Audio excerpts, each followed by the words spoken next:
الرجيم بسم الله الرحمن الرحيم. In the name of Allah, the most merciful and beneficial. Assalamu alaikum wa rahmatullahi wa barakatuhu. Khawatin و Hazrat, hope you will be safe and sound.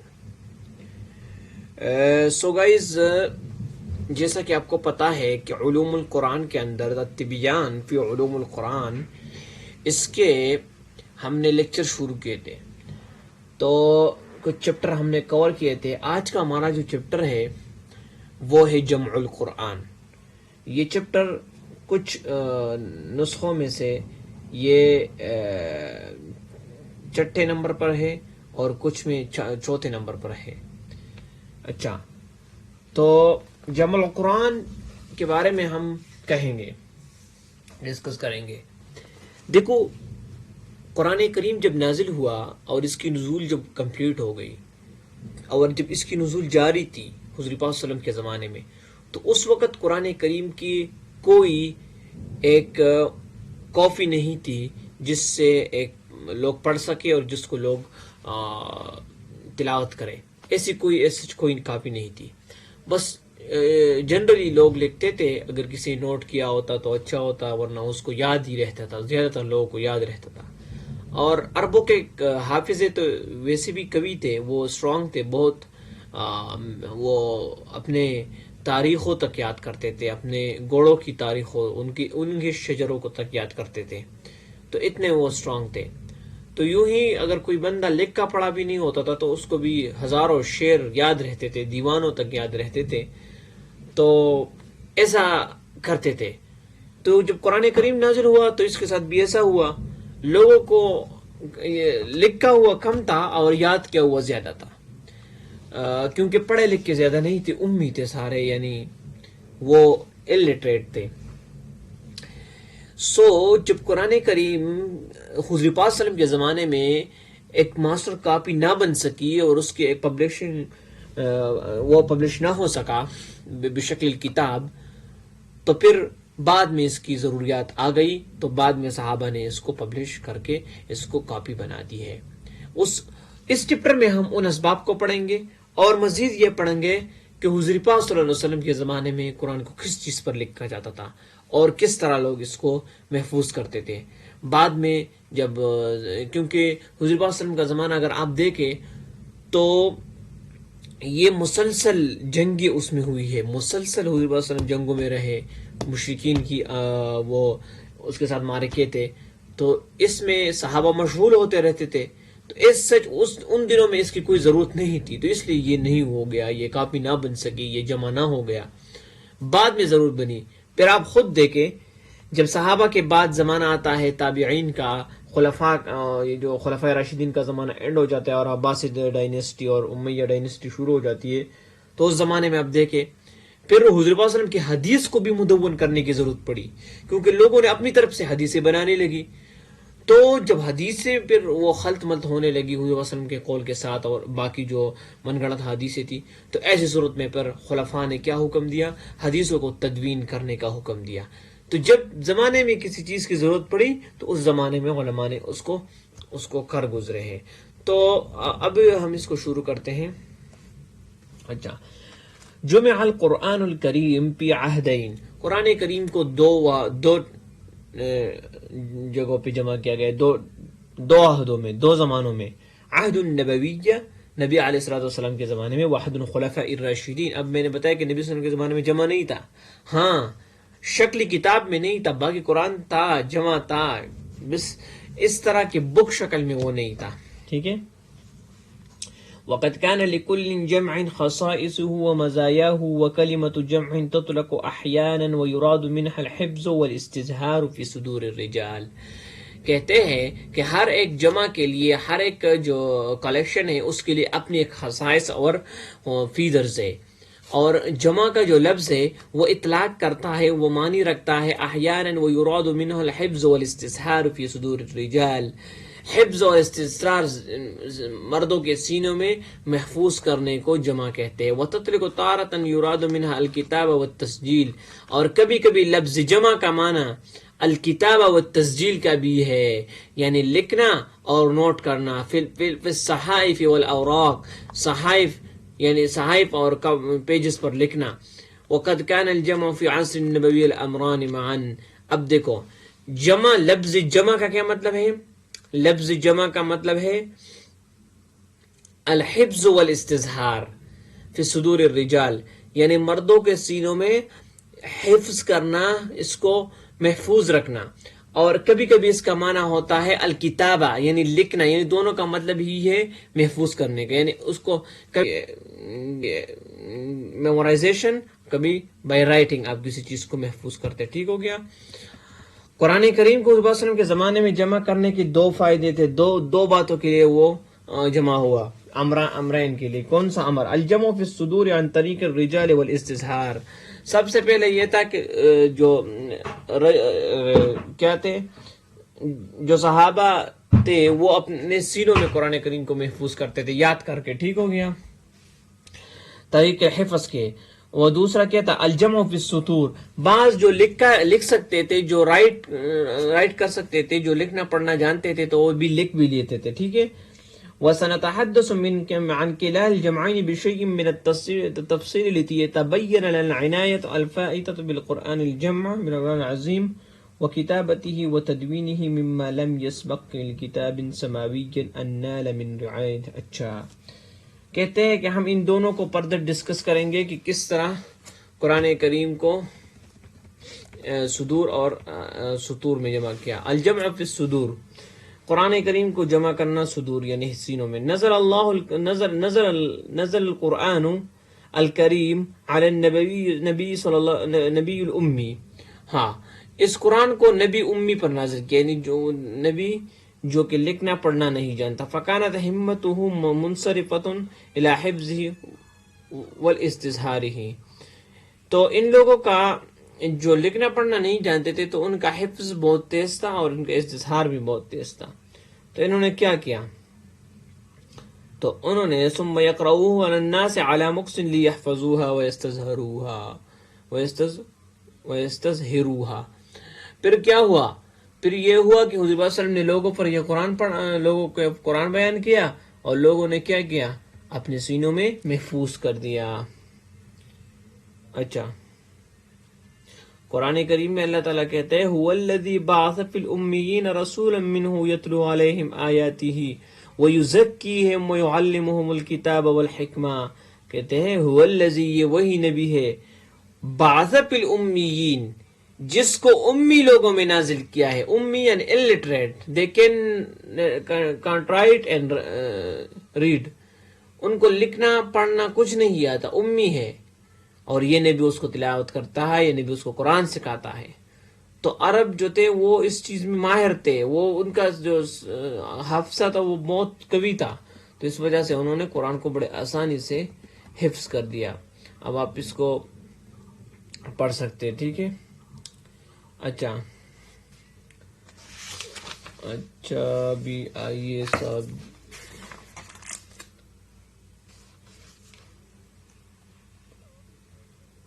اچھا، پھر حضور پاک صلی اللہ علیہ وسلم اور صحابہ کا یہ ایک طریقہ بھی تھا کہ وہ قرآن کریم کو زندہ رکھتے تھے تلاوت کے ذریعے. رات کو تلاوت کرتے تھے، دن کو تلاوت، بس تلاوت ہی تلاوت پہ اس کی زندگی گزر جاتی تھی. کس طرح؟ حضور صلی اللہ علیہ وسلم رات دیر تک تلاوت کرتے تھے، صحابہ بھی کرتے تھے. یا ایھا المزمل، قرآن کریم کی سورۃ مزمل آپ دیکھیں کہ اس میں اللہ تعالیٰ کیا کہتے ہیں حضور صلی اللہ علیہ وسلم کو کہ آپ ذرا قرآن کریم رات تک پڑھنے کی وہ کیا کر رہے ہیں. کہتے ہیں کہ رات میں ریسٹ بھی کرو، قرآن بھی پڑھو، اپنی رات کو ڈیوائڈ کرتے جاؤ. اس طرح نہیں پوری رات آپ کھڑے ہو کر قرآن صرف پڑھتے رہو. تو آپ سورۃ مزمل کے آیتوں کو پڑھ لیں، یا آپ جو ہے نا وہ بعض صحابہ سے حضور صلی اللہ علیہ وسلم نے وہ جب دیکھتے تھے کہ وہ جس طرح ابو موسیٰ اشعری ہے تو اس کو حضور صلی اللہ علیہ وسلم نے کہا کہ اے ابو موسیٰ، میں کل رات بارہا یعنی میں اب جا رہا تھا رات کو،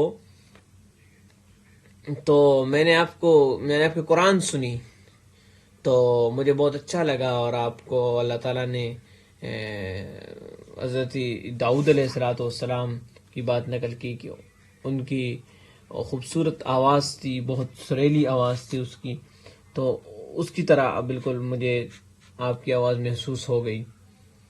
تو اس سے معلوم ہوتا ہے کہ صحابہ انتہائی خوبصورت انداز میں اور اپنے آواز میں اس کو قرآن کو تلاوت کرتے تھے، اور اس کی وجہ سے قرآن زندہ رہتا تھا۔ اچھا، اب اس کے بعد کیا ہے، یہ وہ بات ہے جس کو میں آپ کو بتا رہا تھا۔ اخرج البخاری عن ابی موسیٰ ان الرسول صلی اللہ علیہ وسلم قال لو رأيتني البارحة وانا استمع القرآن لأعطيت مزمارا من مزامیر آل داود۔ تو یہ دیکھیں آپ۔ اچھا، کچھ صحابہ تھے جو کہ حفظ میں مشہور تھے، اچھے حافظ تھے۔ وقد اشتہر کثیر من الصحابہ بحفظ القرآن وكان الرسول صلی اللہ علیہ وسلم یزکی فيهم روح العناية بحفظ القرآن ويبحث إلى المدن والقرى من يعلمهم ويقرأهم۔ پھر ان کو حضور صلی اللہ علیہ وسلم بھیجتے تھے مدینوں میں، اور جو مدینہ سے دور کے علاقے تھے، مدن اور قرآن میں، یعنی جو ولیج تھے، جو یا تو سٹیز تھے، اس میں بھیجتے تھے کہ لوگوں کو قرآن سکھائے۔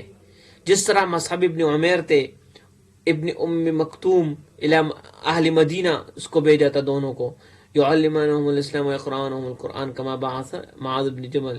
معاذ بن جبل کو مکہ بھیجا تھا ہجرت کے بعد، حضور مدینہ آ گئے تو معاذ بن جبل کو مکہ بھیج دیا۔ تو یہ صحابہ جو تھے یہ کیا کرتے تھے، قرآن کریم لوگوں کو سکھاتے تھے اور قرآن کریم کی تعلیم دیتے تھے، تو یہ لوگ حفظ میں ماہر تھے۔ دوسرا ہمارا ساتھ جو طریقہ تھا وہ ہے جمع فی السطور، یعنی لکھنا، یعنی سطور کے اندر اس کو جمع کرنا۔ تو اس میں آپ کو یہ بتائیں گے کہ کون کون یہ کاتبین جو تھے یہ کون تھے۔ مثلا یہ کون سے لوگ تھے جو لکھ سکتے تھے، یا ہر کوئی لکھ سکتا تھا، تو یا حضور صلی اللہ علیہ وسلم نے کسی اسپیسیفک باڈی کو بتایا تھا کہ آپ ان کو لکھ کے کسی اسپیسیفک کمیٹی بنائی تھی، تو ان کا ہم ذکر کریں گے، ٹھیک ہے۔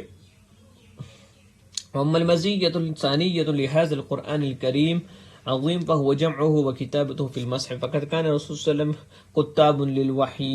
حضور صلی اللہ علیہ وسلم کے لیے کتاب تھے، رائٹرز تھے، قرآن کریم لکھتے تھے وہ، اور وہ تقریباً 5-6 صحابہ ہے، اور اس میں مشہور صحابہ یہ ہے: زید بن ثابت رضی اللہ عنہ، ابی بن کعب، معاذ بن جبل، معاویہ بن ابی سفیان، وخلفاء الراشدون رضی اللہ عنہم اجمعون۔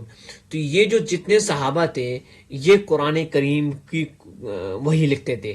جب بھی کوئی وحی نازل ہوتی تھی حضور صلی اللہ علیہ وسلم اس کو کہتے تھے کہ اس کو ادھر لکھو اور اس کو ادھر لکھو، بس یہ کام ہوا کرتا تھا۔ اب اس کو لکھا کس چیز پہ کیا جاتا تھا، ٹھیک ہے، اس کو لکھا کس چیز پہ کیا جاتا تھا، تو آپ دیکھیں نا اپنے اس کتاب کے اندر، اس کو آپ کے سامنے انہوں نے لکھا ہے، اس کو فقط كانوا يكتبون القرآن على الخصب، خصب پہ لکھتے تھے، یعنی کھجور کا جو تن تھا، واللخاف، لخاف پہ لکھتے تھے، جو کہ ایک پتھر تھی، ایک ماربل ٹائپ جو جس پر لکھائی کی جاتی تھی، والرقاع، اور چمڑے پر، وعظام الاکتاف، عظام الاکتاف جو ہے نا وہ ایک قسم کی ہڈی ہوتی ہے جو بڑی ہڈی ہوتی ہے، تو اس پہ بھی لکھتے تھے۔ تو ذلك لأنه صنع الورق لم يكن مشتهرا عند العرب، ابھی تک عرب کے اندر یہ پیج جو تھا ابھی مشہور نہیں ہوا تھا۔ وقد كان عند بعض الامم الاخرين كالفرس والروم، فارس اور روم میں یہ ہوا کرتا تھا یہ ورق وغیرہ، یہ پیجز، لیکن اب عرب میں نہیں تھی۔ ولكنه كذلك كان نادرا لم يكن منتشرا فكان العرب يكتبون على ما يقع تحت ايديهم بما، اچھا، بس عرب اسی طرح لکھا کرتے تھے، جو چیز اس کو اپنی لکھائی وہ لکھ سکتے تھے، کیونکہ ابھی تک تو وہ تھی ہی نہیں جو پیج تھی یا کوئی بھی چیز۔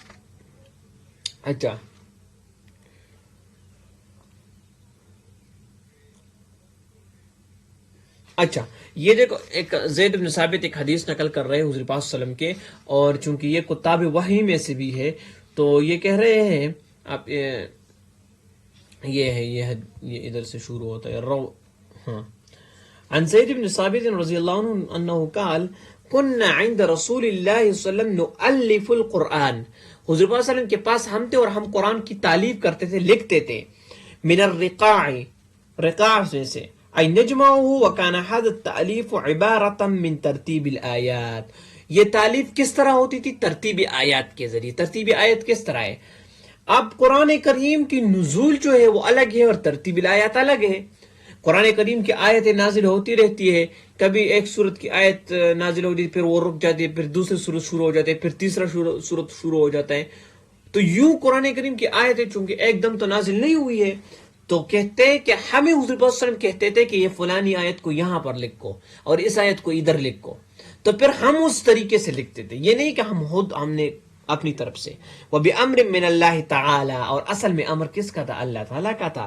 وَلِهَذَا اتفق العلماء على أن جمع القرآن عن التوفيق يعني أن ترتیبه بهذه الطريقة التي نراه على اليوم. اچھا، جو طریقہ ہم آج دیکھتے ہیں مصاحب کے اندر، بِأَمْرٍ مِّنَ الْوَحْيِ مِنَ اللَّهِ، یہ وحی ہے، یہ اللہ کی طرف سے اس طرح نازل ہوا تھا. یعنی کسی نے حضرت عثمان رضی اللہ عنہ کا یا حضرت ابوبکر رضی اللہ عنہ یا کسی اور صحابی نے اپنی طرف سے اس میں کوئی ترتیب نہیں دی، بلکہ یہ تو اللہ تعالیٰ کی طرف سے. ان جبریل صلی اللہ علیہ وسلم کان ینزل بالآیات علی التی یا محمد ان اللہ یأمرک. ہاں، جب جبریل علیہ الصلوۃ والسلام کوئی آیت لے کے آتے تو کہتے تھے یا محمد، اے محمد، ان اللہ یأمرک، بے شک اللہ آپ کو امر دیتا ہے، ان تضعها علی الراس کذا من سورۃ کذا، کہ اس آیت کو ادھر لکھو اور اس کو ادھر لکھو. کذالک کان رسول صلی اللہ علیہ وسلم یقول للصحابہ، پھر حضور صلی اللہ علیہ وسلم کتاب وحی کو کہتے تھے، حضرت زید بن ثابت کو، حضرت ابی بن کعب کو، حضرت معاذ بن جبل کو، حضرت معاویہ بن ابی سفیان کو، اور خلفاء راشدین میں سے اس کو کہتے تھے کہ آپ لوگ اس کو ادھر طریقے سے لکھ کے. اچھا، تو یہ جو قرآن کریم کی لکھائی تھی، یہ جو کلیکشن تھی، یہ بہت احتیاط سے کی گئی ہے. صحابہ اس کو لکھتے تھے مختلف طریقوں سے، اور اس کا جو مین جو پھر رقعہ بن گیا، پھر جو اس کا مین نسخہ بن گیا، کاپی بن گئی، اس کو نسخۃ الامام کہتے تھے یا مصحف الامام. یعنی پھر وہ حضور وسلم کے زمانے، حضور وسلم اپنے ایک تھی جو مدینہ منورہ مسجد نبوی میں ہوا کرتی تھی، پھر حضور وسلم کے گھر میں ہوا کرتی تھی. پھر بعد میں اس کو ان صحابہ نے قرآن کریم کے اندر ہی استعمال کر کے ان سارے مصاحف کو ختم کیا ہے.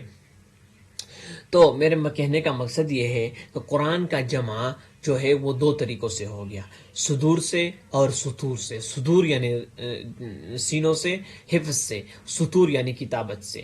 صدور کون کرتے تھے؟ جس کو لکھنا پڑھنا نہیں آتا تھا، تو وہ اچھا، صدور کا جو حفظ کا ذریعہ تھا وہ تو سب کرتے تھے، بس کچھ صحابہ یہ تھے کہ وہ لکھ بھی سکتے تھے، وہ لکھ بھی لیتے تھے. لکھنے والوں میں سے یہ 4-5 صحابہ مشہور ہے، زید بن ثابت، ابی بن کعب، معاویہ بن ابی سفیان، اس طرح یہ خلفاء راشدون. تو یہ جو ہے نا، یہ رضی اللہ عنہم اجمعین، انہوں نے لکھنا پڑھنا بھی جانتے تھے تو یہ لکھ بھی لیتے تھے. بعض صحابہ جو تھے وہ صرف حفظ کرتے تھے. تو یہ یوں قرآن کریم حضور صلی اللہ علیہ وسلم کے زمانے میں مختلف چمڑوں کے ٹکڑوں پر، پتھر پر، ہڈیوں پر لکھا گیا تھا، کیونکہ اس زمانے میں ورقہ تائی نہیں تھا. اس وقت میں فارس اور روم میں ہوا کرتا تھا، لیکن حضور صلی اللہ علیہ وسلم عرب کے پاس نہیں ہوا کرتا تھا. تو پھر بعد میں انشاءاللہ ہم نیکسٹ لیکچر میں پڑھیں گے کہ کس طرح قرآن کریم کو عہد ابوبکر میں جمع کیا گیا اور اس کی اسباب کیا تھی. So guys, C you in